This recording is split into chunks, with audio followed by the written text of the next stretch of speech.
Welcome to Amanda Spann's Minimal Viable Podcast, the show that gives you a real and relatable look at the world of tech and entrepreneurship from industry all-stars. Today on MVP, we sit with entrepreneur, investor, and producer Sean Morrison.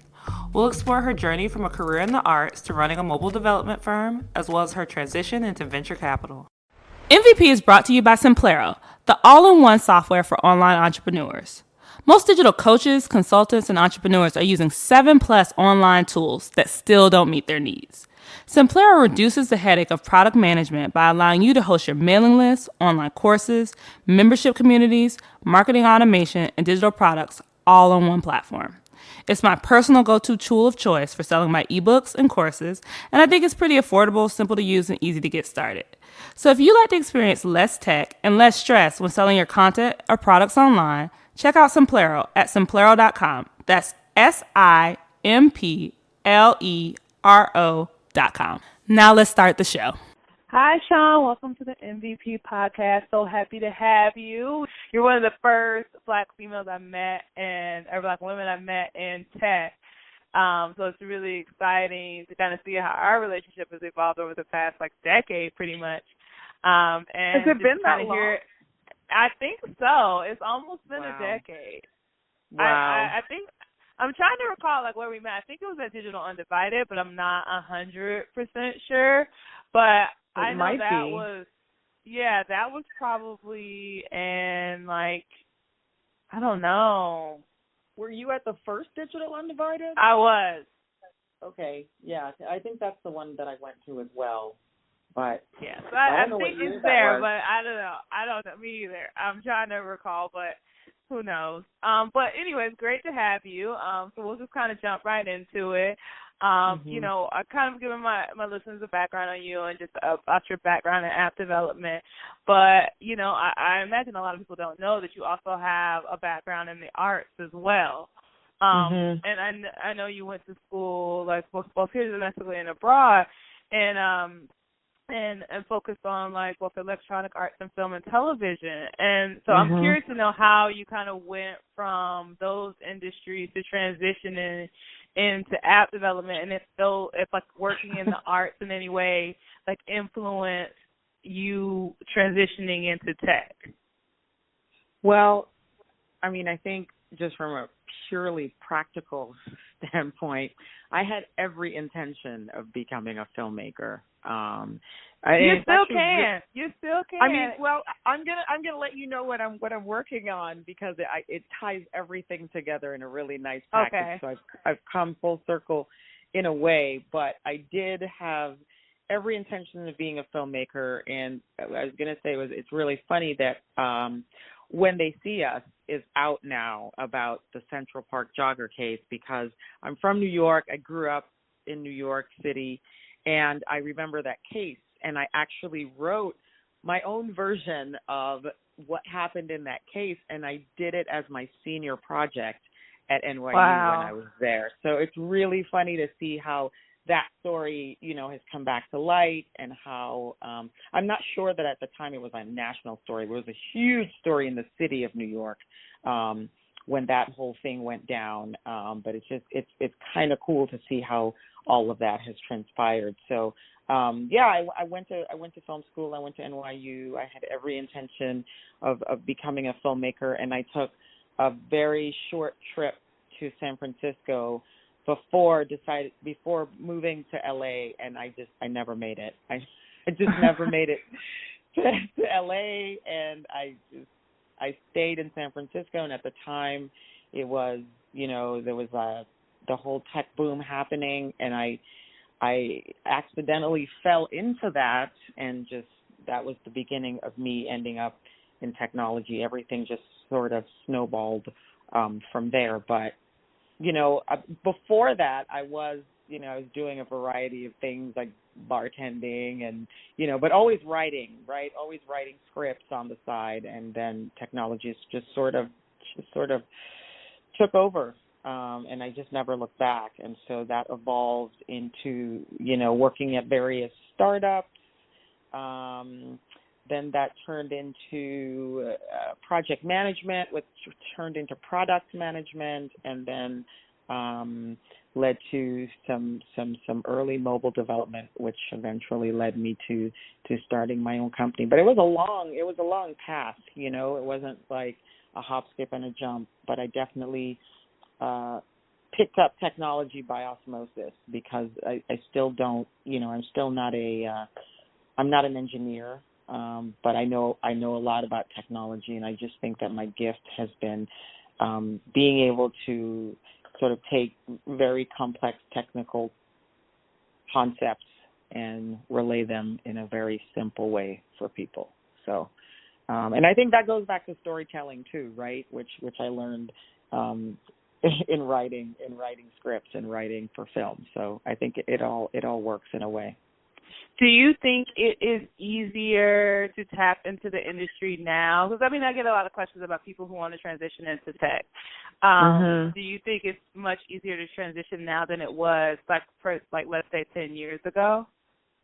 I think it's different. I don't know if I think it's easier or harder. I think that there are more tools available to you, right? So, you know, you've got Khan Academy, you've got Udemy, you've got all of these online resources where if you really want to get into tech, it's right at your fingertips. And I don't think, well, I know these resources did not exist previously.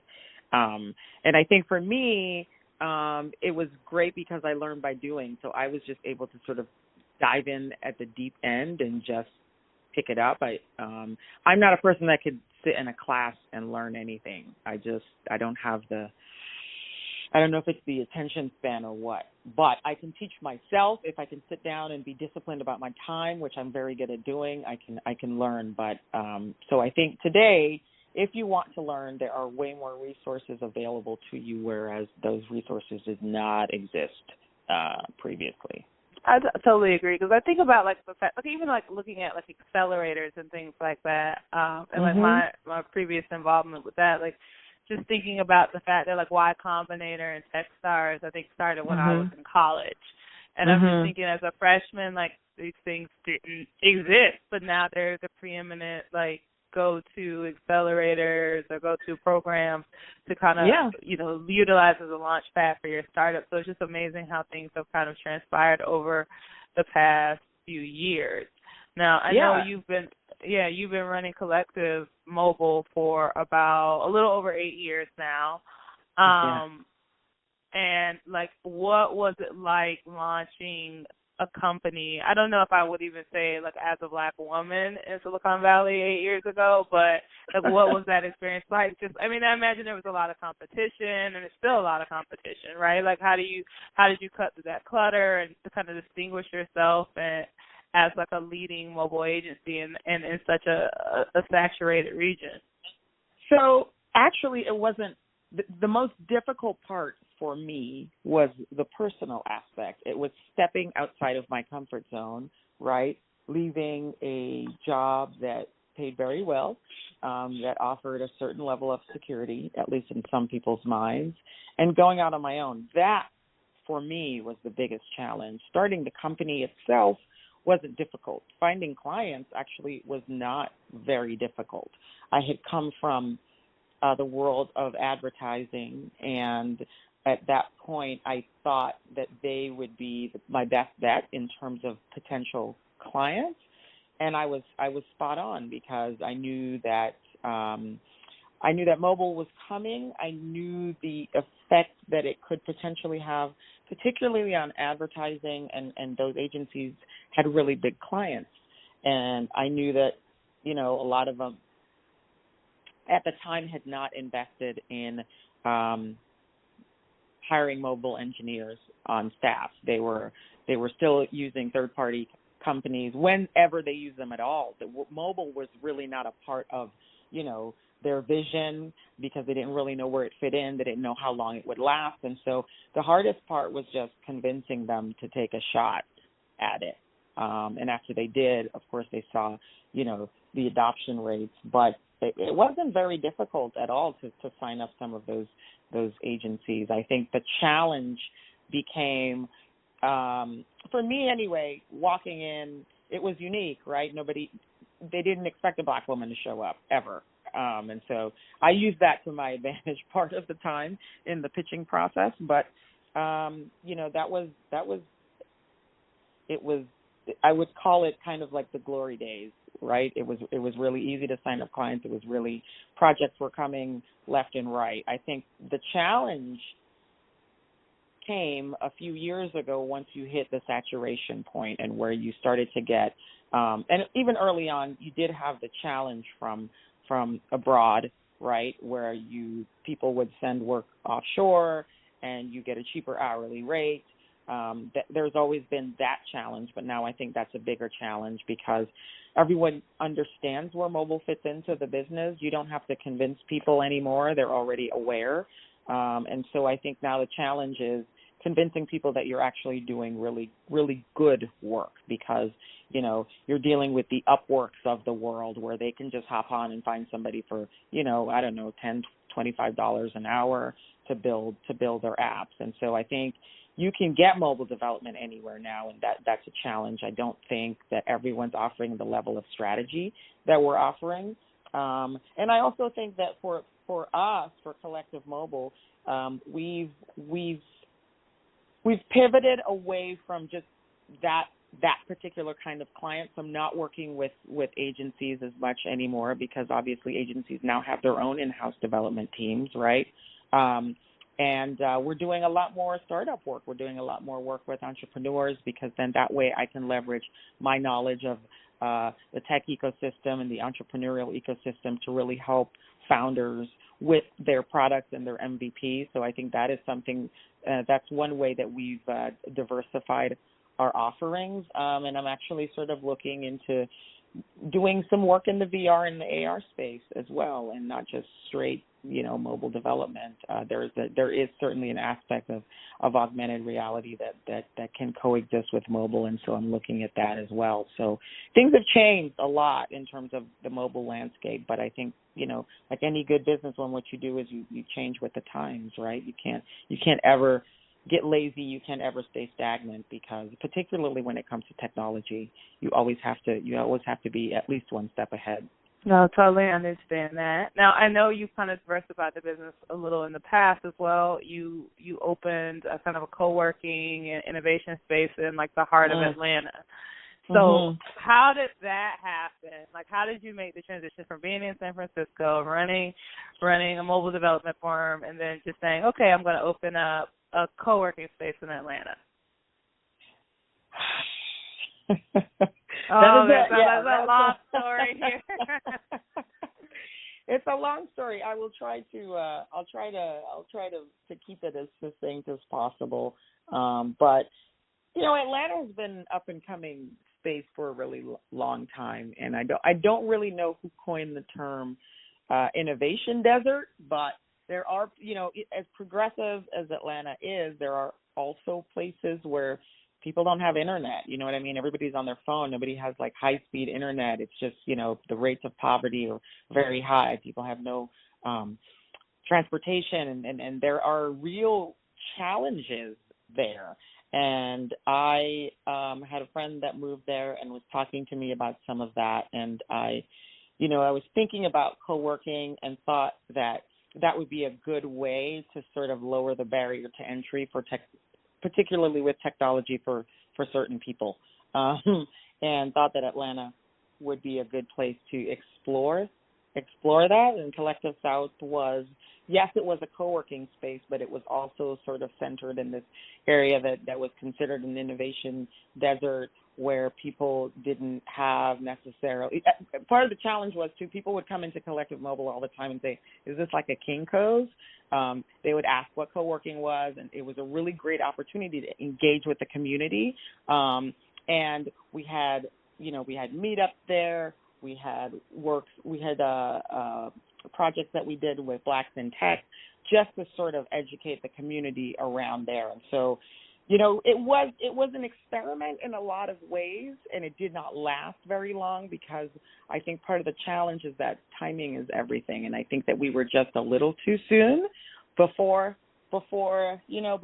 people really sort of understood what co-working was, how it could really sort of help a community and really sort of rally people around the idea of this space being central to it. And so now you have other it wasn't the first co-working space, but sort of in terms of just a space where people of color could gather, it was one of the first. And of course now you have, the gathering spot, and you've got other exclusive or not so exclusive spaces where people who are interested in technology can gather. So I think, that's the big lesson that came out of that. I think it was a worthy experiment to try, and I don't have any regrets, but I just think we're a little too soon.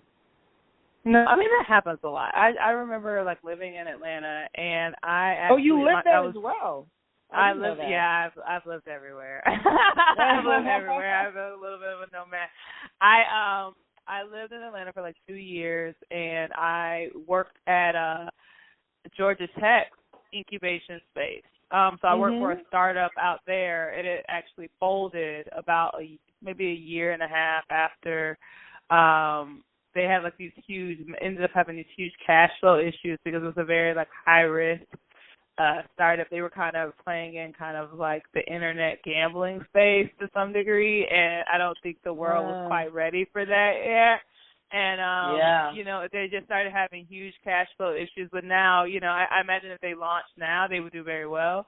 But, the world wasn't ready for that at the time. And so I remember it only being Tech Square didn't exist. At the time, Paul Judge was still I knew he was kind of working on some things or whatnot, but I think at the time he was kind of conceptualizing things. And then I remember there was Hippopotamus. Yes, Hippopotamus. Yep. And I think they're still running. I think Hippopotamus is still running. I'm not 100% sure, but I think they are. I don't know if the space still exists, but they were, as a space, they existed when I was there. I think now it might just be an online magazine or something like that. I'm not sure. Oh, I see. Yeah. Yeah, because they weren't focused on Black audiences per se, but they were just inclusive to anybody. Anybody who was building something, they're okay, have an event here. Yep. And they were very welcoming in that way. So Atlanta has definitely evolved, and it definitely has sprouted up and branded itself as kind of the innovation hub of the South. Sure. In the past probably 5 years. Yeah, and I think that's wonderful. I know that there are a lot of people moving from, cities like New York, and even from the Bay, people are migrating to Atlanta because they see it sort of as, this progressive place in the middle of the South. And I think it very well is. There are some issues just from a city standpoint, a social standpoint too, that needs to be dealt with in terms of mobility, and all that stuff is well documented. But yeah, Atlanta's a great city. Absolutely. Yeah, I totally agree. So I know, you after Collective Stuff, you decided to dive into working on one app in particular, Cast Beauty, and I'm really curious to know. And I probably should have asked you this years ago, but what? I mean, I'm sure you've developed hundreds of apps. Why did you decide to kind of pivot into the beauty space of all things? So it wasn't a conscious decision, just to be 100% honest. It actually, Atlanta played a central role in the development of Cast, because it was while I was living there that I had this problem adjusting to the climate there. Because to the miserable heat.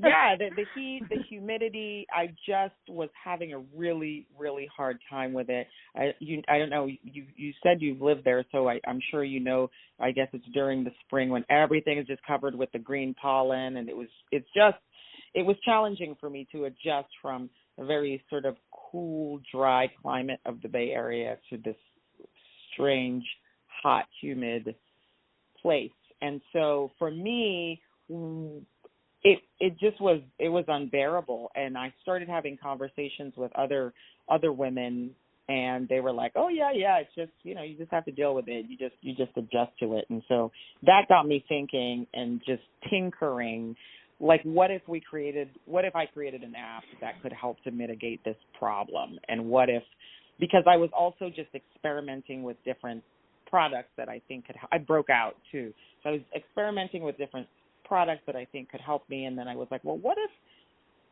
I could find a technical solution to this problem? So it was very much, Atlanta definitely played a central role in that, but it was also just me sort of scratching my own itch and really kind of being central to the problem and trying to figure out a solution to that problem using technology. So that's really where the idea for CAST came from. The reason why I decided to follow through on it was because I had spoken to so many people who had the same issue.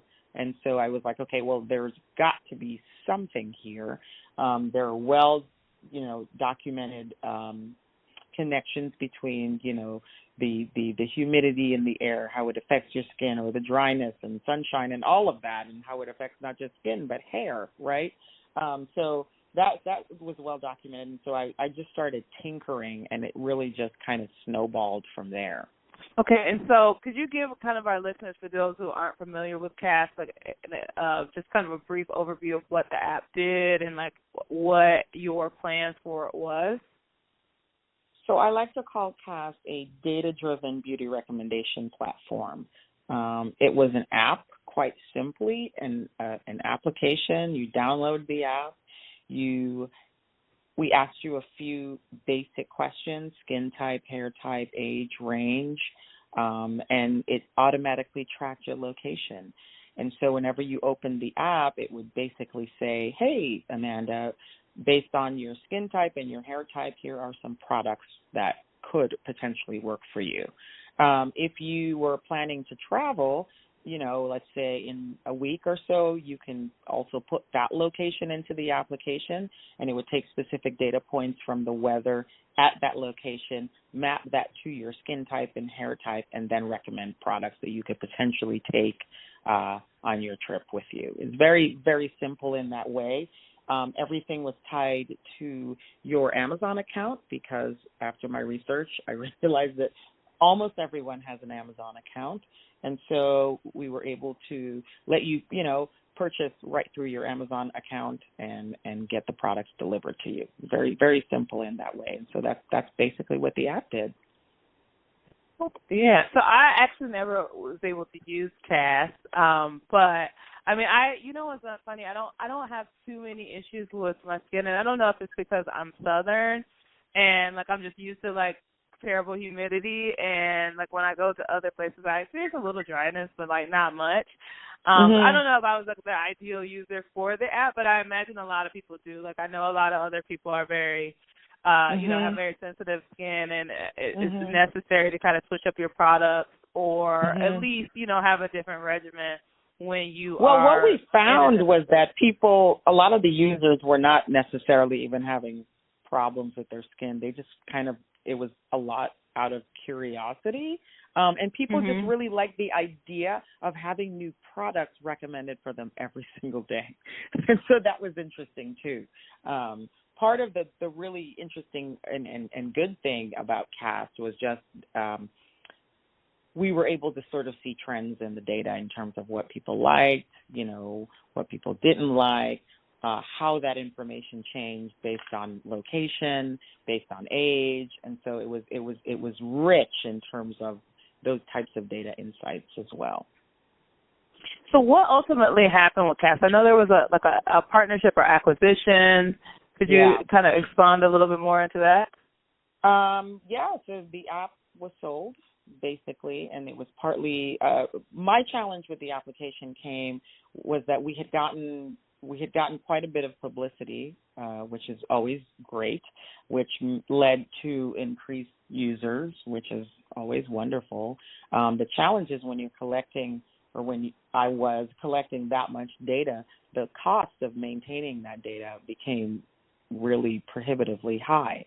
And so while people were using the app, they were not purchasing as much from the app, which, could be a good thing, could be a bad thing, but we were still able to collect the data, right? We could still say women between this age and that age in this zip code, have put this product in their shopping carts, whether they purchased it or not. It just meant that, there was a preference there for these types of products. And so we had that that level of data, which ultimately proved valuable for the app.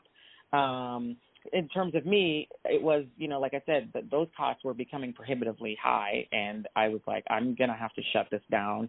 I had bootstrapped Cast, which is important to say as well, so I had not raised any money and had not taken any outside money, and I didn't want to. It was a very small operation, and so I very much understood that if you're raising, that's kind of all you were doing. And Cast was the kind of app that required like constant iteration in terms of, we changed the design a lot. We tweaked a lot of things just to kind of increase the interaction that people were having with it. And so I was very involved in that. I designed the app and I wanted to stay doing that. I didn't want to kind of stop doing that and go raise money. And so at the end of the day, I was sort of like, well, maybe I'll just shut it down. And started talking to some people who started talking to some other people, and then ultimately led to somebody offering to purchase Cast. So it was ultimately acquired. Okay, so from there, from what I'm understanding, is that you kind of transitioned into the VC space. And I don't know if there was any gaps in that or anything like that, or there was another company that I'm not privy to. But after that, did you immediately think, okay, I would like to jump into investing, or I'm still, okay, well, could you tell us your thought process about okay, now that I've had this acquisition, I imagine you have a lot more capital to kind of invest and to play around with. So I know you got involved with Cross Culture Ventures out in LA, but I'm curious to know what that looked like and how you got involved with them as their entrepreneur in residence, and if that was that a kind of a training ground for you as far as investing was concerned.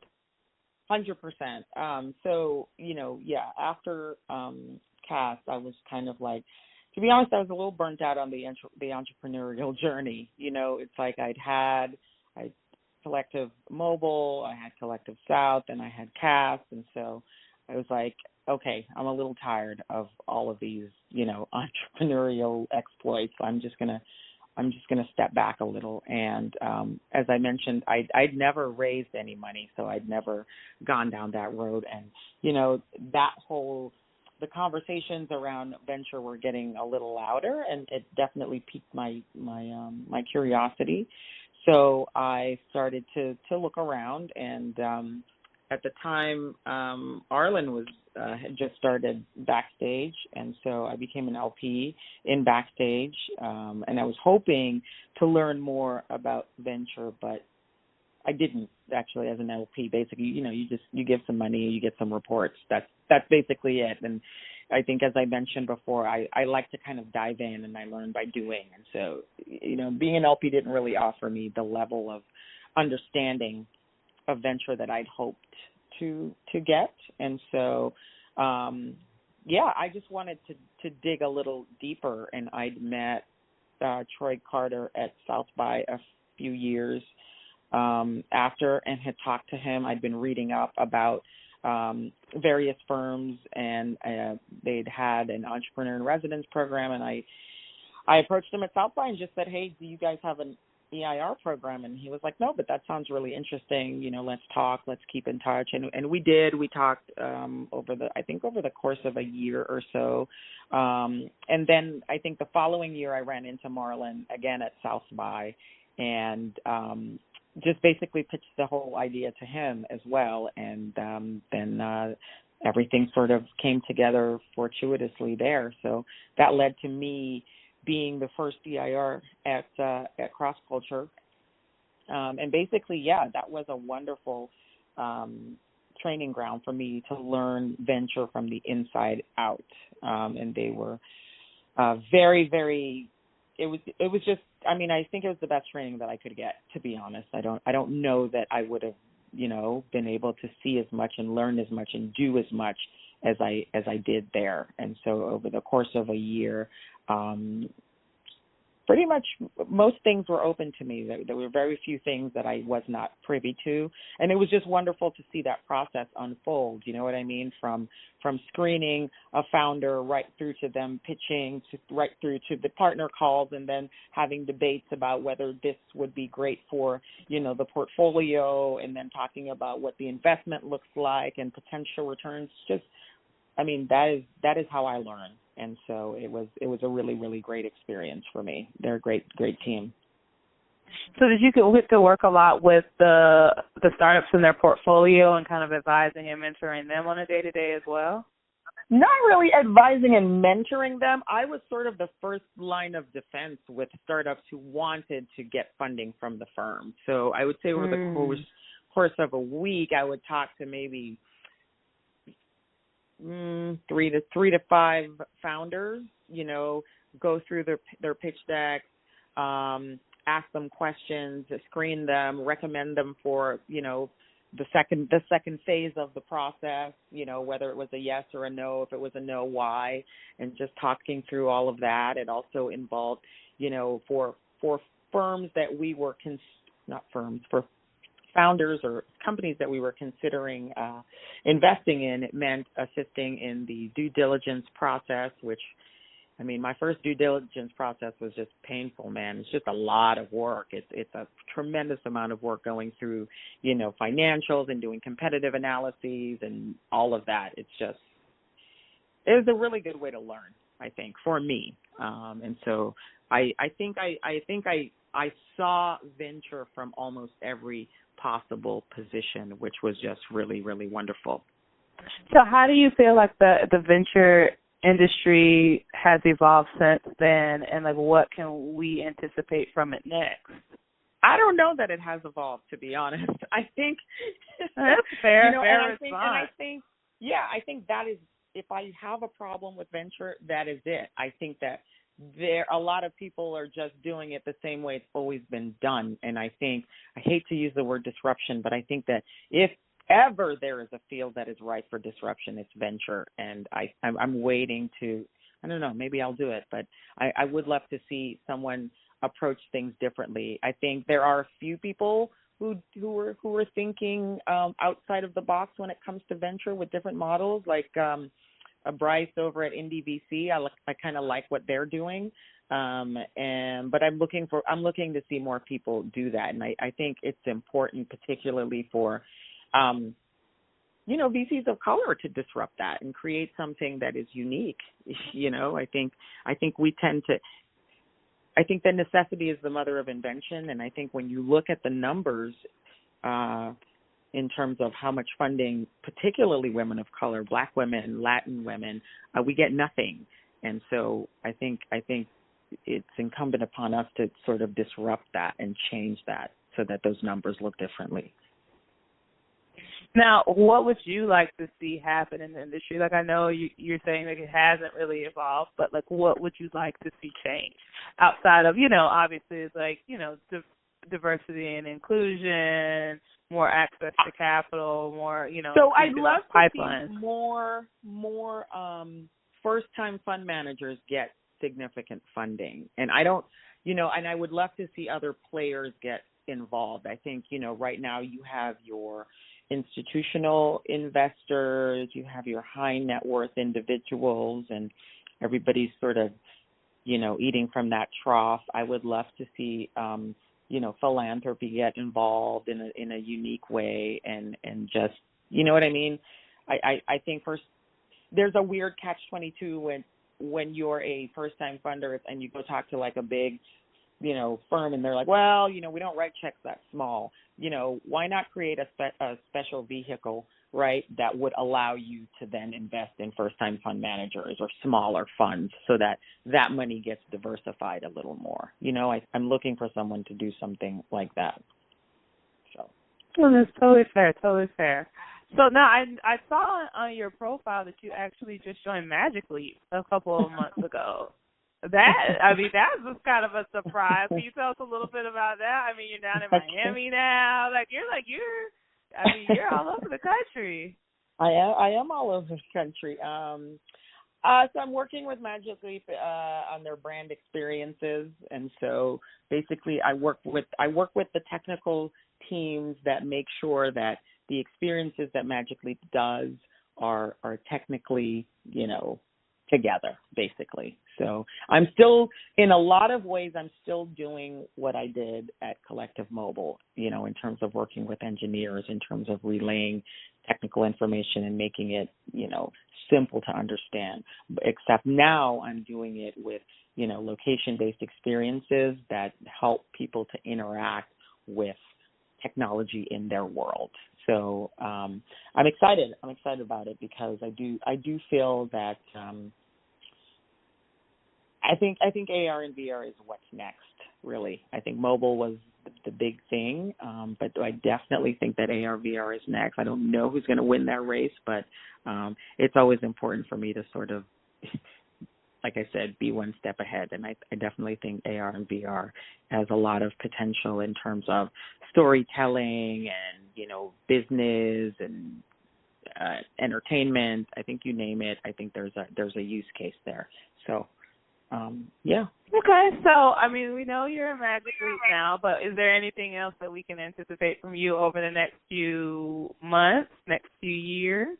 You can look for a film from me that actually speaks to. Tell us all about it. The working title is Raising, and it is a documentary that absolutely speaks to the dearth of funding for women of color, Black women, Latinx women, and you can look for some of your favorite Black female entrepreneurs to be in it.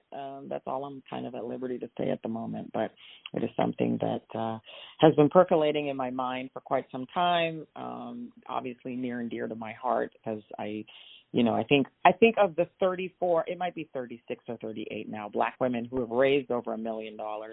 I think I know, if not all, the majority of them. And so it would just be great to highlight the issue, but also to inspire other entrepreneurs who are coming up. So I'm super excited about the project. And we definitely have some momentum. Yeah, I think you can look out for that in the next year or so.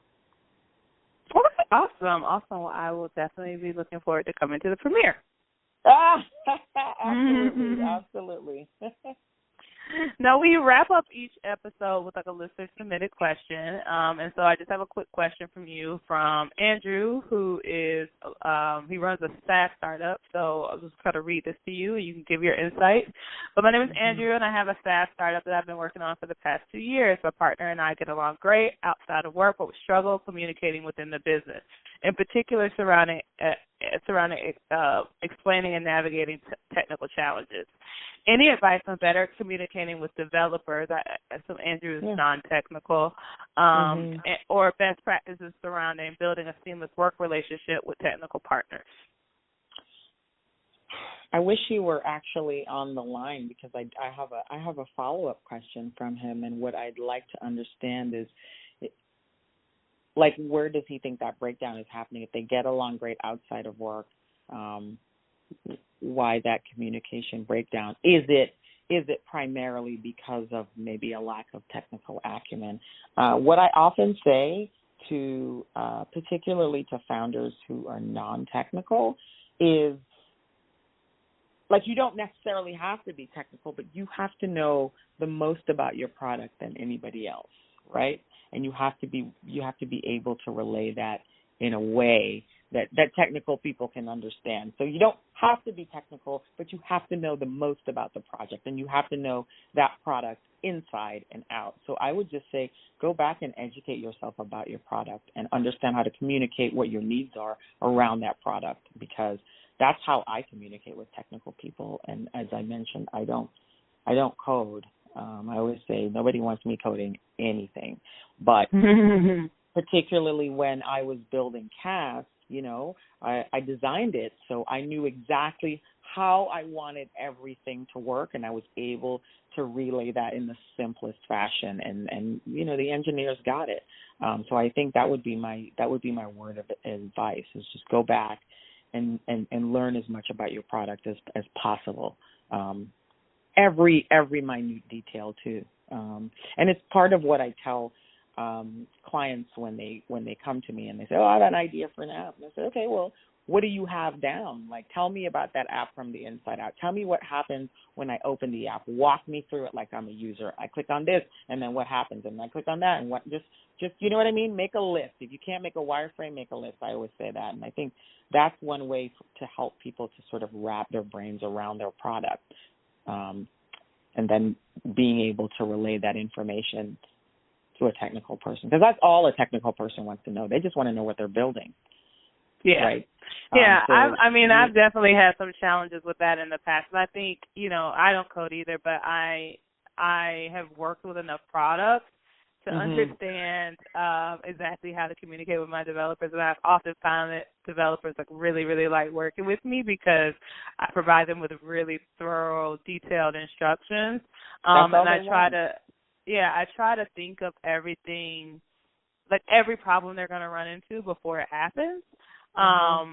And just helping them think through and work through anything. So they don't really have, I get that, I don't want to speak for them, but I feel like so many developers really don't want to think about this. They just want to code it, right? Like they want, they don't want to think through like the business development challenges. They don't want to think through, unless they're a designer or something like that, they don't want to think through how the app is going to flow per se, right? Like they want you to think through those things and then get back to them, and they'll determine the solution to build it in the most seamless way possible.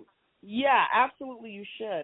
What I found that's happened, I would say the last few years, that line, because there was a very clear line between like, I'm a designer, I'm going to design this, and then you're going to build it. I find that line has sort of eroded, and so I don't know if it's just sort of like in my circles, but I'm finding that there's a lot more collaboration and communication, and so that line has been blurred, whereas now some of my engineers are suggesting, well, I think it would work better, it would flow better this way, and it's not just an engineering decision, you know what I mean? It's a UX decision, it's a usability decision as well, and I think that works really, really well if you can get those people in a room communicating. I think that helps a lot. Yeah, absolutely. And I'm noticing a lot of teams, like, there was a lot more independent developers a couple of years ago, and now you're starting to see more well-rounded teams where everything you need is in one all-encompassing place. And I think, people, and this is something I hear from all the time, like I do, consulting calls with aspiring startup entrepreneurs, and they come to me and they're like, I have no idea how to communicate with my developer. I have no idea, like, where to start with telling them what I want. And I'm just like, it's just like any other business, is you got to put it down on paper and visualize it and to kind of put it in front of you, whether you're doing it, on a whiteboard or an actual sheet of paper. I think you got to think through exactly how you got to get this out of your head, right? And turn it into something tangible that the developers can kind of work with. I also think there could be a lot of like elitism in the developer community in that, I don't want to say that developers are just like, oh, I'm smarter than you. But a lot of developers are like, I'm smarter than you. And they're like, I kind of know better than you. And they're like, so I think I don't know what the nature of like Andrew and his co-founder or partner's relationship is, but I imagine there's probably some frustration on the technical partner's part on like Andrew might not know what he's talking about, or he doesn't know how I work or the nature of my work, and it's slowing me down, and it's possibly preventing me from doing my job in a way that I want to do it, because there's a learning curve on that end. So I definitely agree with you that, Andrew should immerse himself into the product if he hasn't done so already, and really maybe sit down and better understand his partner's process, like what does the day-to-day look like for your partner,